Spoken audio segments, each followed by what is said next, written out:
More women of color are dying during childbirth. We'll tell you who's at risk and why. Plus, we're talking about feminism and about the 2018 Women's March with two Long Islanders. That and more next.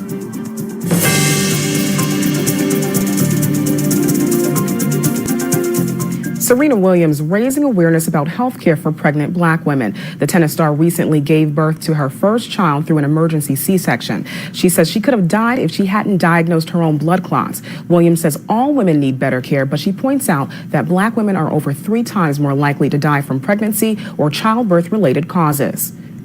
For some black women, giving birth can be a risky prospect. I talked to health experts about why more black women are dying during and after childbirth.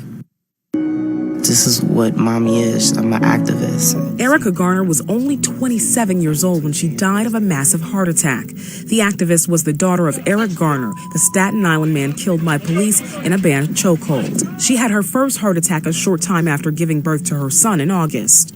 Cases like Garner's are all too common. The U.S. has the highest maternal mortality rates in the developed world. And for black women, the risk of dying during childbirth or within about 40 days afterward are much higher. According to the CDC, black women die of pregnancy-related issues at a rate that is more than 3 times higher than white women. And overall maternal mortality rates in Nassau County are higher than the state average.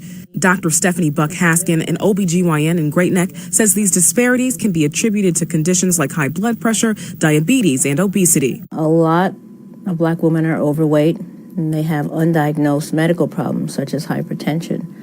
So that automatically puts them at risk.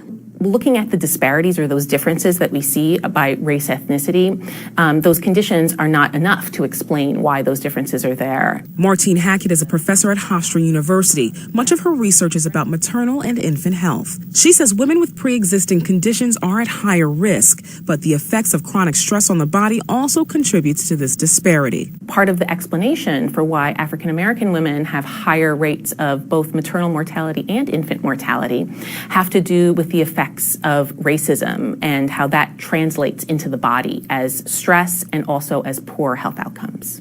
Dr. Buck-Haskin says the best way to beat the odds is having access to health care when you're thinking about getting pregnant, throughout the course of your pregnancy, and after you give birth, so doctors can closely monitor any risk factors you may have. When we don't find that out, we're behind the 8 ball, and we really don't have a sense until they actually deliver, and then some of these horrible things occur. In addition to prenatal care, Hackett says acknowledging chronic stress is an important step. Once women understand that there are also things outside of their control that also contribute to these health outcomes, they can have more power to be able to recognize that they need to be able to combat these on a larger systematic level.